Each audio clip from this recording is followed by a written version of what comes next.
suite of programs. There are really three variations of this particular program. So we have what I call the core program, the MSc International Business Program, and I'm going to talk about this in detail very soon. And this is a core of international business courses and modules and workshops. And then we have our MSc International Business and Finance program. And I like this one because it gives a financial and accounting component infused into the program. So if you have an appetite for finance, but you want to see finance applied on a global scale or within an international business context, this is the program for you, the International Business and Finance.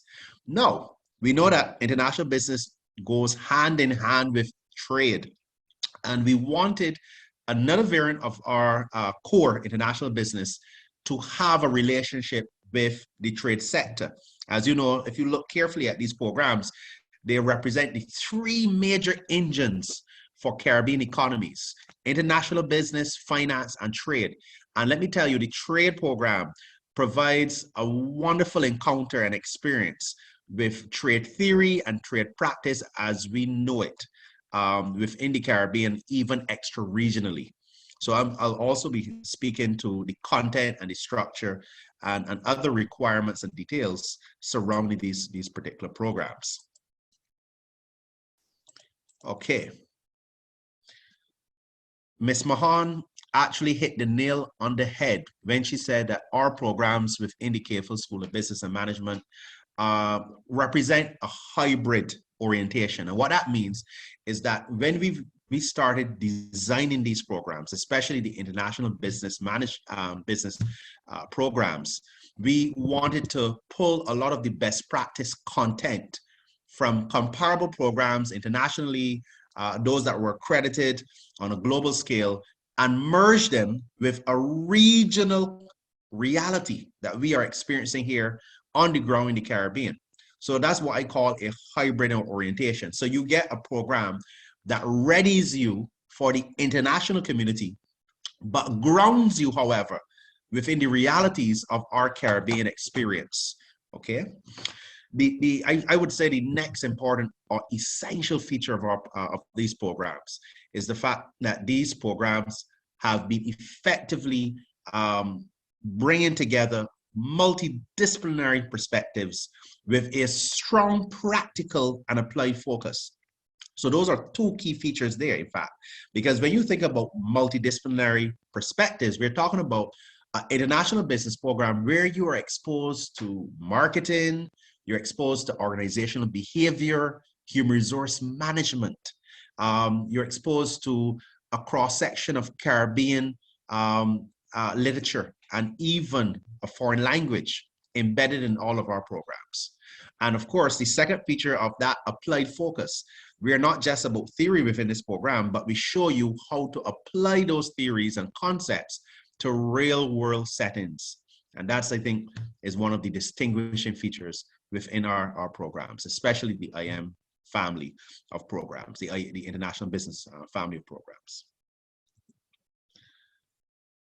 Now, I'm thinking that you have a question about, okay, so when I complete either of these programs, whether it's the core international business program or the international business and the finance or the international business and the trade, what am I taking away in terms of what are the learning outcomes, what are the knowledge and competency outcomes that I would be amassing at the end of these programs, okay? So the first, how to identify international market opportunities and implement strategies for entry. As you know, in the Caribbean, there are a lot of businesses that are seeking to go international or go global, whether through the route of exporting, setting up franchises, finding any way that they can penetrate markets overseas, and not necessarily just in the product-centered market, product-centered industries, but also heavily in the services industries. We can look at simply an organization like Sagicor. Sagicor has arms in so many parts of the region. And you might be from an organization who's seeking now to extend tentacles in other jurisdictions, and you want to be ready with the knowledge and the competencies on how to navigate that journey. Secondly, the programs, especially the core business program, the international business program, would serve to support you in developing, supporting your organization, strengthening your skills, in leveraging international business strategies, and even developing international business policies that to support your work within any organization, whether those organizations are multinational organizations that have been established here or set up in this domicile, or even local organizations that are seeking to expand regionally or extra-regionally. The beautiful thing about all of these programs, whether you've chosen the International Business and Finance or the International Business and Trade, or just the core International Business Program, you're still exposed to the financial side of business.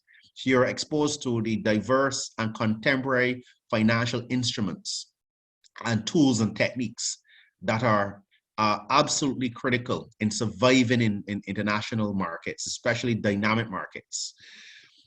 There will be a working understanding of what are multinational corporations, and exploring the not only just the strategic issues, but even the deep-rooted cultural, cross-cultural implications of those organizations operating not just in domestic markets where we are, but even across the globe.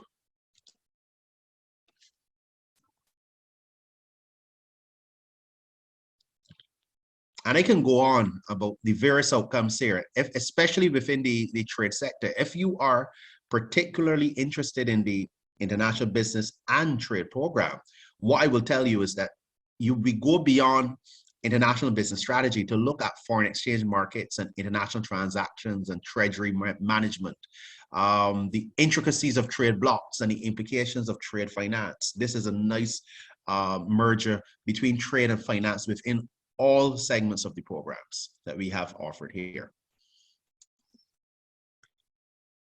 Now, you're wondering, okay, so I'm coming into this particular program. I want to consider whether I need to have a prior knowledge base, a prior background in the area of international business. And here's the good news. Even though having a first degree in international business or related discipline would put you in an advantageous position when it comes to determining whether you are eligible for admission, our particular admission criteria actually allow for persons who do not even have a first degree to take part in this particular program offering. All you would need to do is to send a curricula vitae that we can assess and we can determine based on your experience, based on where you are, where your position is within an organization or within a sector or industry, and we can make a determination as to whether we want you in this program. Now, for those who've left the program, we've been able to trace some of our better students, especially coming out with A's from the program, and we've seen that they've gone into different fields. So if you're thinking about, okay, so what are the career opportunities that I can exploit?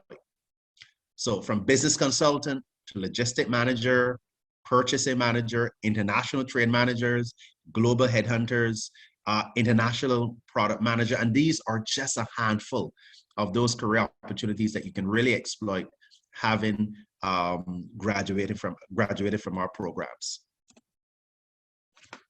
So I want to segue here into talking about our individual programs now. So as I said, we have 3 variations of the International Business Program. This one represents what I call our core, okay, International Business Program.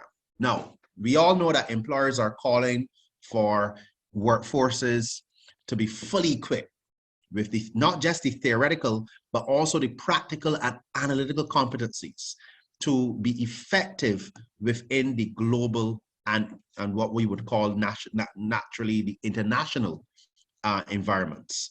And what we found is that these programs, the demand for these programs has been increasing, not just in Barbados and not just in the region, even outside. We've had a number of people across coming from Europe and from Africa, the continent of Africa, and even in the USA. We've had over the years, especially as our program evolved. Originally, we had an international management program, which actually had served us quite well, and we decided to rebrand our program to reflect the changing times and trends to an international business program. So this program is effectively ideal for persons, all persons whose aspirations are aimed at working within a global environment. But here's the thing, you don't necessarily have to be working currently within a multinational organization or within a global oriented space. You could be in an organization where there's potential for that organization to grow outside of its domestic domicile. And you're looking at ways, strategies, techniques, competencies that you think you need to leverage to support your business. It could be your own business. You could be an entrepreneur and you're thinking about, you know what, I have some products here that I believe can be attractive, can actually bring volume for me in a different jurisdiction, but I'm operating in Barbados. How do I get my business ready to tackle the regional and international obstacles and to be able to capitalize on those opportunities out there? This program then is the program for you. So let's talk about for the international business program, not just for this program, but for all the other programs. I just want to talk a little bit though, before we get into the content. And I know questions will be coming very soon, but I would like to talk more about the structure and other requirements for our IB programs. And then I'm going to show you the content and the makeup of our program, specifically our, as I said, our international business program, which is the core program, as well as the variants of the international business and trade and international business and finance programs. So let's get some key requirements out of the way. Now, something to note, we have 2 cycles of admission over our academic year. So we have a September admission, and we have applications that are actually can be sent in up to us, can be sent to us up to the end of June, the 30th of June. So if you're thinking about coming into our program, whatever program here in terms of international business, and to be honest, for any programs that we offered outside of these programs, typically we have a 30th of June deadline date for applications. And that would, once that application is reviewed and it's deemed successful, then you're in for your September. Well, really August, because we have what we consider important pre-admission orientation, where we expose students to, you know, the rudiments of university, and we orient you with other details about how you go about the process of registration and so on, just before the September admission. But let's say September is too soon for some of you. You may want to consider our January's admission cycle. Now, applications are typically due here by, I think, the end of September, end of October. I can get some clarification here. Ms. Mahan is here, so she can clarify that. But I know it's really at the end of September, I think, that you would need to get your application in for that cycle for the January's admission for the program. So that's one of the beautiful things about the KFL School of Business and Management, that we have this dual cycle of admission over the year. Okay, so let's talk about the programs in general before we get into the individual programs themselves. So in general, our programs, our IB programs, carry a 45 credit portfolio. And what that means is that over the course, the life course of the program, you would have to complete 12 to 13 courses, okay? In addition to a research paper, a consultancy assignment I'm going to speak about, or a practicum, okay? So each course carries about 3 credits, okay? And that would provide the wider exposure to the content of material that you would definitely need going into this course and even leaving this course. Now, the good thing about this program, these programs especially, is the fact that outside of that course structure, we've actually infused a workshop component. Now, what are workshops? So workshops are these smaller micro course experiences that we offer students between 15 to 20 hours. And they're typically run between semesters, so usually at the end of the semester. But what they do is that they supplement a lot of the course content that you've been exposed to previous to the actual workshop. And we'll talk about some of those workshops, okay, and how they actually add to the experience and the value of the program itself. Now, let's get into the nitty-gritty of things. Now, you're probably wondering, should I come in full-time? What are the advantages? What are the disadvantages if I come in part-time? So how do we treat full-time and part-time admission? So there are two general domains here. So if you decide to opt for a full-time portfolio with us in terms of this program, you then have to face a maximum of 5 courses. So if you think about those 12 to 13 courses, you have a lot more courses to do within a particular truncated period. So you have 5 courses per semester, as opposed to if you come in or you opt for the part-time route, where you have then a maximum of 3 courses. Now, clearly we can see the trade-off. With full-time, because you're doing more courses per semester, you can actually come to a close in this program by, I think, a maximum of 18 months, okay? Now, if you decide to choose the part-time route, which is much lighter, but it would extend you to 24 months, I find that a number of students, especially working students who have competing demands at work, in their family, and now they're doing this program, prefer to have a longer extended time where they can manage the course load for each semester. But you get to decide. You have to assess your situation, assess your needs, and you can make that decision. We will support you in that. Now, I've mentioned the 45 credits and the 12 to 13 courses, which are supplemented by a few workshops attached. But what happens as I come to a close to the program? Now, the beautiful thing about these programs is that these programs offer you 3 options. I call them closing options. You know, that particular item that you have to do for a program, if you've done it on a graduate program and you have your last course and you're trying to head to the finish line, this last course is the only thing between you staying this program and completing this program. Well, I call this a completing option. So the completing option or the closing option there's actually 3 avenues. So you have these 3 options, the first of which, at the end of your program or coming to the end of your program, you have the choice then of selecting a research paper. Now, what does a research paper entail? So you come up with a research topic that you think is critical for investigation in your space of international business, and you work very closely with a supervisor, and we have highly trained and highly experienced team of scholars and academicians right here on campus at the University of the West Indies, and obviously within the department, within our school. And within that relationship between you and your supervisor, you're able to articulate a research paper and bring it to close within a 3-month period. Now, if you don't like research and you think that you prefer a more practical applied route, we have 2 other options.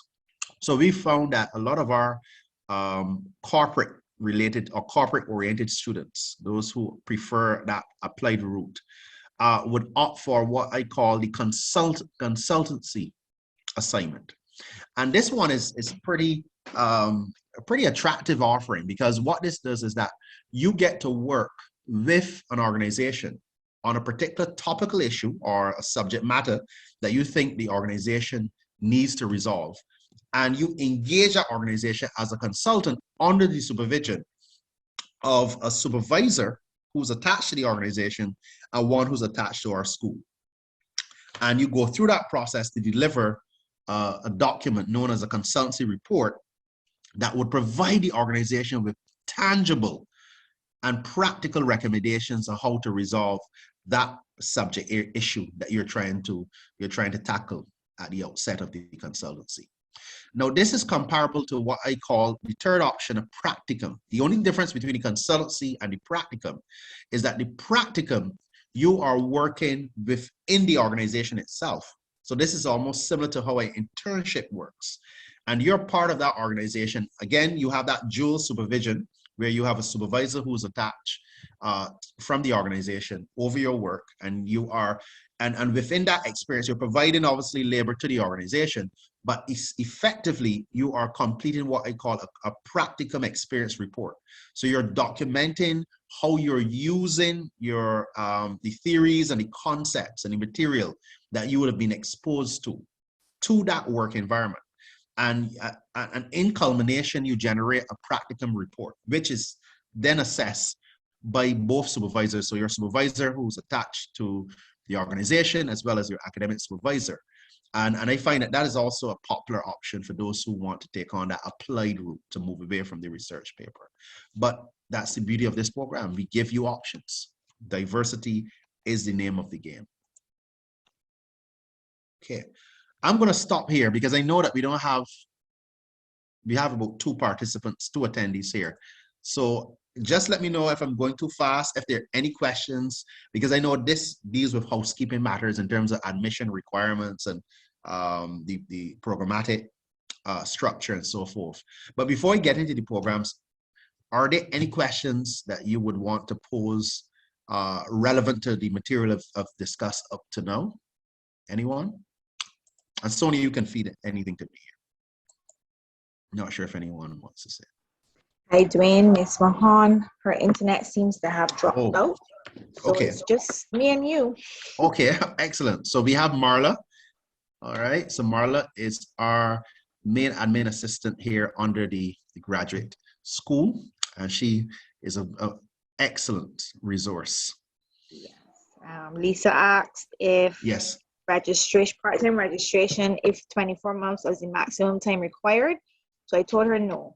You can go over the 24 months. Not too far over, but you can go not over too far over, but you can go over. I've had students who, by the end, coming to the close of the 24 months, realize that, they would tell me, Devonish, I need more time. Usually, if you think about it, in those last 3 months, moving from the 21st month into the 24th month, during that period, most students will be tackling their consultancy or their practicum or their research paper.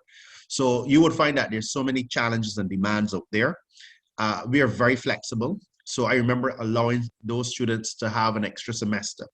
All right. So we do this on a case-by-case basis. So don't feel locked in, all right, to the 24 months. Okay. Any more questions?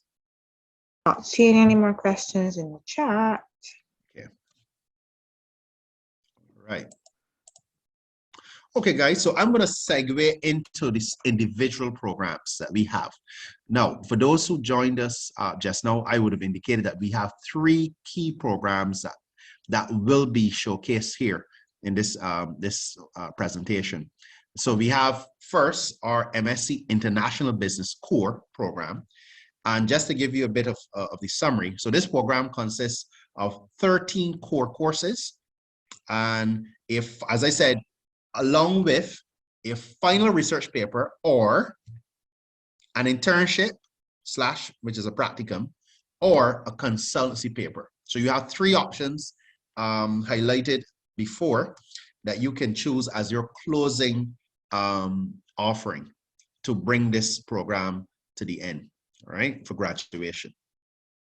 As I also stated before, students will complete 4 compulsory but not for credit workshops. Okay, so these workshops don't carry the credits as courses because they're very small workshops. They only carry, each one carries between 15 to 20 hours of course experience. Okay, and they include a foreign language workshop. And let me just mention that the foreign language workshop is really good because if you're thinking about international business, you're thinking about going beyond your domicile. You're thinking about interacting with people who speak different languages. So we want that every international business management graduate leaves this program knowing at least one language, one foreign language outside of English, of course. All right, yeah. So let's look at the MSc International Business course profile. So this is a course profile. Now, this course profile is typical for a part-time student. So you can see here, semester 1, 2021. I'm just giving an example of the preceding year or the current year that we're in, actually. So semester 1, which would have passed last year. So this would be the course portfolio. So there are 3 courses here, and you can see international business international business environment and theory, international trade and investment, cross-cultural management, top tier courses, fundamental courses when it comes to international business material. In your semester 2, which would be where we're at now, you will be exposed to 3 other courses, international finance, so you get a bit of the diversity here, human resource management, business negotiations. And then, yes, we have a 3-semester system when it comes to these programs. So we have what we call our summer or semester 3. And there are 2 courses you do, however, in that. You don't do 3 courses here. Under the summer, you have the global logistics and supply chain management. And then you have research methods and social sciences. Okay. Again, flagship courses all the way. So that represents your first year of content. In your second year, you have a comparable structure of 3 courses, again, using the part-time arrangement here. So you have your 3 courses, entrepreneurship. I want you to look carefully at the diversity of these courses. This was deliberate. We wanted to ensure that we had that diversity, so you had a wide cross-section, okay, of course content, and not just all international business courses. Digital business, that's a big thing now. Foreign market entry strategy. And you can look here at semester 2, international marketing, international business strategy. And of course, you would realize by now that in semester 2, you're coming down to the close. If you're running part-time, you're going into your last few months and ending for the 24 months, or if you're full-time, where you're going to have a much heavier course load per semester. You'll be coming down to the end here where international marketing, international business strategy. So you have these 2 courses, and these courses are coupled now with, as I said, an internship, a practicum, consultancy paper, or a research project. Okay, so you have the option, and that will be your 3 course load for that final semester 2. Okay, which is culminating for your second year. Okay, now remember I said about workshops, which are not for credit. So this program offers 4 workshops. So you're going to have the doing business in emerging markets. Now remember these workshops may only be a week to 2 weeks. So they're not full semester long courses. Doing business in Europe, doing business in China. And then you get to choose 1 foreign language. And let's look at the foreign languages here. So you have an option from Spanish, Chinese, or French. Okay, pretty decent.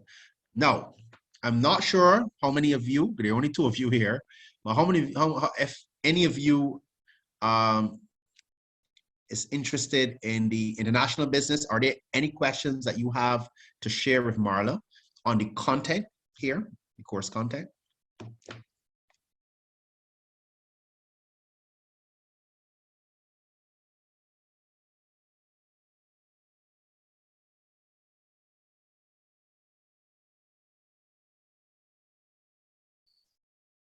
Marla, any questions coming your way?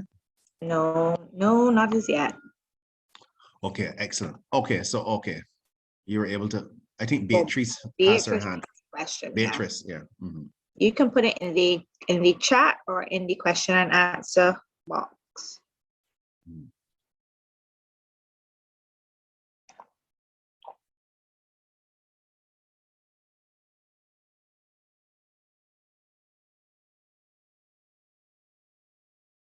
Okay, I'm just going to wait a bit.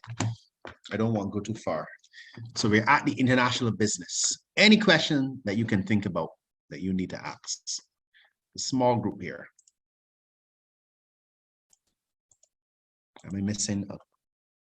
Okay. She said she's exploring her options at the moment. Okay, you're exploring options. So far, so good.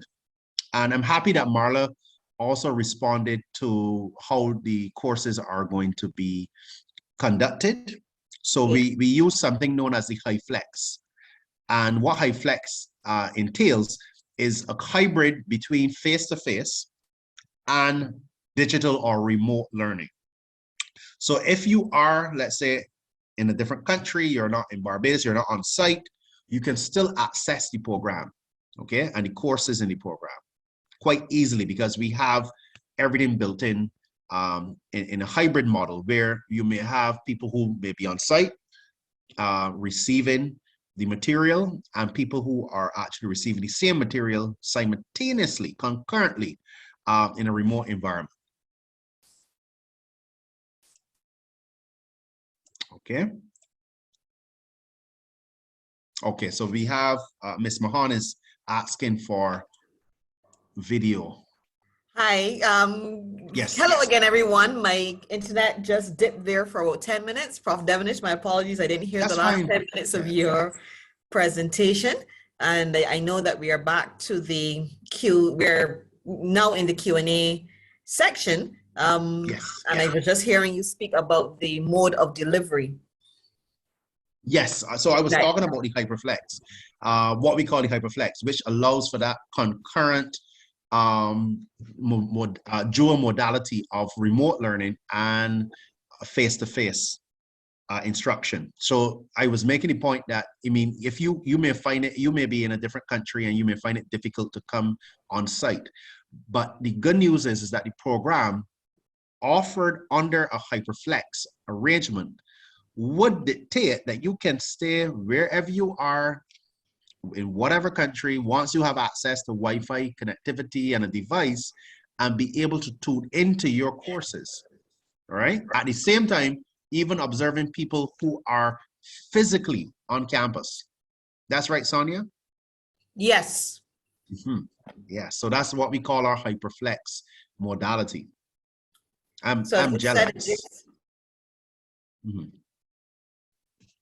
Yeah, so as you said, it gives the best of both worlds. And even though some students are going to be resident in Barbados, there may be times, especially for our working students, that they can't get physically to class, but they can still stay in their offices and join the class synchronously and feel as though they're part of the classroom. So though you are not physically here, you get the same experience as or similar experience to that, the person sitting in the classroom. And yes, you are called on, you are part and integrated into the class.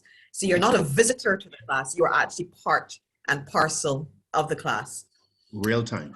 Right. You can ask questions. Yeah. I know we usually get a question. I'm not sure if this was answered before about the costing. Oh, I'm not sure. I didn't receive a question on costing, but we can share. All right. So we know we always get this question at some point about the costs in the program. And before I address that, Beatrice is asking, so in the HyFlex model, is it a live session? So is it synchronous or asynchronous?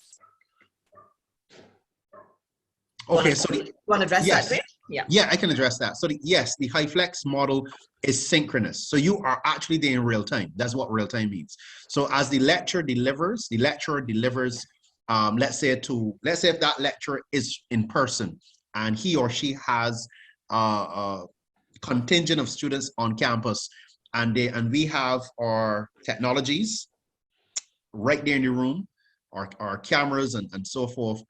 That lecturer can reach out to you in a remote world and say, Cynthia or Sonia or Dwayne, tell me what you think. And you're able in real time to interact, even in a remote environment, quite neatly with your lecturer and even other colleagues in the in-person environment. So it's that kind of exchange, authentic exchange that you will find in a synchronous environment. Yes. Yeah. So I hope that answers.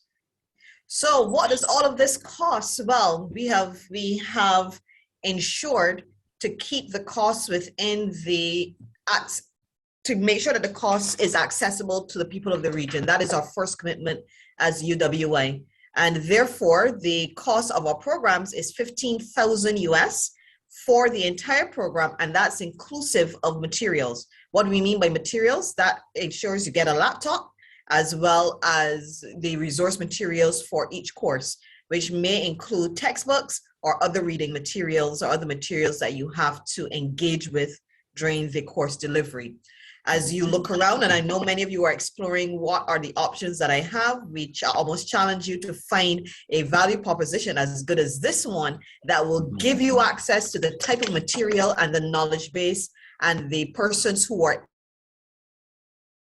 in the region. I mean, Prof. Devonish has not touted his own horn, but he is the second youngest professor within the UWI system. He is well known, well researched in the area, and we do have practitioners and other well-qualified researchers who are teaching in the graduate program. So you get the exposure to the depth and breadth of the knowledge that the UWI KPhil has to offer, as well as that networking and interaction with other colleagues, not only within the MSc International Management Suite, but several of our courses have act as electives for other students. So you're meeting a cross-section of students across many of the different programs. Some of the courses are also delivered across several different programs. So that value proposition is one that is hard to beat. In terms of payment, we would love you to pay upfront, but you can have a payment plan that allows you to register per semester or in any other arrangement that you work out with the bursarial office here on the campus. So again, it is to ensure that the education is within reach, delivering you a quality experience, and therefore priced at that point where it is accessible, Definitely. And Sonia, you came in at the right time, because I was just going into discussing the next variant of our program, the International Business and Finance. And I know that Beatrice had highlighted that she's considering her options. So let's say that international business is not for you. You don't want the core. You want kind of a merger with finance. And you're thinking, should I do a simple MSc in finance, or should I just do the core MSc International Business? Why do those individual programs when you can do a mix? And this is where you can find pleasure and value in our MSc International Business and Finance program. Now, it has a comparable structure to our International Business core program, because it consists of 13 core courses. And yes, it gives you the same option at the end, as I call a closing item, of having either a research paper or internship, practicum, or consultancy, okay? And of course, you still have access to our workshops, our compulsory not-for-credit workshops, which would include a foreign language. Now, if you think that international business on its own is insufficient, and you're thinking about having that merge between the international business or that hybrid of international business and finance, these are the courses that you will be exposed to over the cycle or the life course of the program, whether you're doing it part-time or full-time. Now, what you're seeing here is the part-time arrangement of the course. Again, with the 3 courses per semester, you can see that they're comparable courses. If you look at the first semester, if you remember from our presentation with the International Business Core, these are the same 3 courses, but here's where the diversity comes in. Because we want to bring in that finance component, you'll see in semester 2, you have a lot more finance courses here in the second semester. So, for example, right now, this is what we call the semester 2 cycle that we're in. We have students who are now being exposed to equity and fixed income securities, financial reporting and statement analysis, and of course, my favorite, international finance. In semester 3 of that first year, you're going to see global logistics again, supply chain management, and of course, my favorite again. I have many favorites, of course. I'm like my grandmother. She has a lot of favorites. But my research methods and social sciences favorite. Very important, essential course, especially if you're doing a research paper at the end of the program window. Now, again, our second year, you're going to see more finance coming in, portfolio management and wealth planning for those who are in wealth management or who have an appetite or penchant for wealth management. Behavioral finance, foreign market entry strategy. Going into the second semester, we have international marketing, international business strategy. And the thing about this program is that we have a full semester 3 where you get to do one of the course, only one initiative here, which would be either the research paper or project or against the internship, practicum, or consultancy paper. So you have, and as you would imagine, the summer semester, which would typically begin in closer to the end of May, early June, you have those few months to complete, about 3 months on average to complete that program. And I know the question was asked, I don't think if Sony was here, but someone had asked the question. So if I'm part-time and I find myself stretched or strained at coming into the 24-month period, and I need that additional semester, would the university, would the CAFA school allow it? And we've made exceptions where the students who had, a lot of exogenous circumstances that were outside of their control, and we were able to allow them to bring it to a close, even by allowing them an additional semester to bring that last item, whether it's the consultancy or the practicum or the research paper. And once again, the workshops are pretty much fixed. You can see here the same workshops where you're looking at these 3 doing business workshops, I call them, in emerging markets in Europe, in China, and of course, the additional foreign language workshop. All right, so that's finance, business and finance. But what about a different hybrid? So you have a penchant for trade theory and trade policy, trade practice. You don't really want to go on the core, the exclusive international business route. You want a better avenue to, tackle international business with a trade flavor. So the international business and trade program then will be the program for you. Now this consists of 12 core courses, so one shy of the other programs.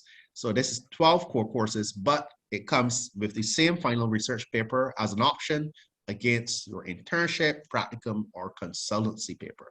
It still carries those workshops, doing for business workshops, and a foreign language workshop. You can see again a comparable course portfolio with, again, under the part-time arrangement. You can see here 3 courses. Now these 3 courses are slightly different because if you can remember, even with the international finance, we had 3 courses where one of those courses in the first semester of your first year was a corporate finance course. Now, because we're talking about trade, we wanted that the first year that you had your international business, environment, and theory, your cross-cultural management, but guess what? We want to give you an introduction to international trade and investment law. So yes, you get exposed quite early to trade concepts and theories in your first semester. Now, going into your second semester of your first year, we have options of advanced trade, electronic commerce, international marketing.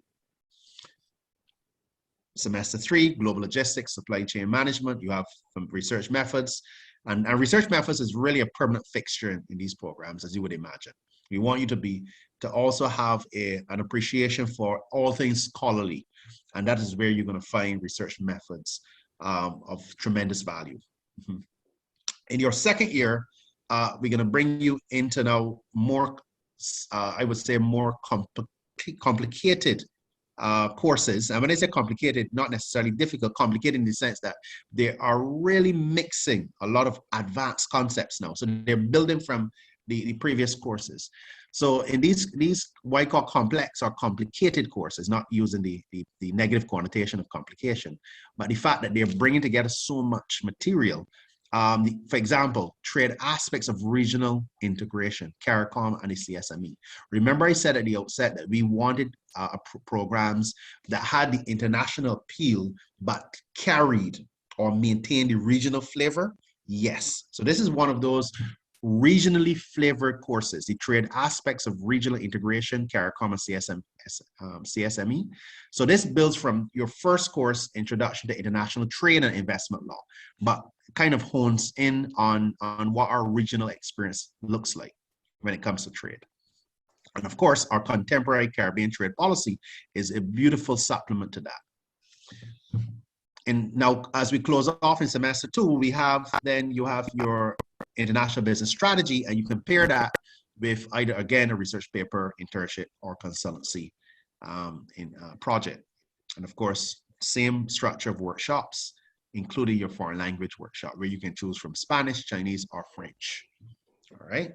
So guys, I'm here for more questions. So I've gone through the core international business, your international business and finance, and your international business and trade. So feel free to ask any questions. I'm here before I go on. Our admin assistant, Ms. Thomas, actually submitted a survey in the chat. So when you have time, you can feel free to complete this survey. It's an online survey. There's a link in the chat that you can complete at your leisure. Okay. Okay. All right, Prof. Devonish, I'm not seeing any other questions. I think you have answered the major ones that we typically get. The way the courses are delivered. We talked about the bit about the costing. The only thing I do want to add is if students do have a life interruption during the program, they are take a leave of absence. So you can take a maximum of 4 semesters leave of absence in any of our programs. You would obviously, if something is happening that would make you want to take that length of time away, we would ask you to speak with the course coordinator. So in this case, it would be Prof. Devonish, sort of just to give some background on what's going on and to get the best advice as to how to go forward. But the whole point is to protect your academic record if there is a life event that may cause you not to perform as you would want to perform. So there is that opportunity as well. And if you do have any questions subsequent to this presentation, you can reach out. Prof. Devonish, we did put your email. Oh, you did put your email in the chat. I thought Marla had that. Feel free. Yes. The chat, or you can email graduate CHSBM at KPhil at the same domain, kphil.ub.edu, or you can email Ms. Thomas directly at marla.thomas@kphil.ub.edu as well. So if I'm not seeing any further questions, Prof. Devonish, do you want to say the last words before we wrap up? Well, my last words would be, there you have it, people. You have options. We have the international business. We have international business and finance, international business and trade. I am available. I've left my email address that you can reach out to me to have a personal one-on-one, and I'll be happy to answer any query, any question, any concern that you have. Thank you once again. Well, thank you for taking the time out to join us here from the KPhil School of Business and Management. It was a pleasure engaging with you.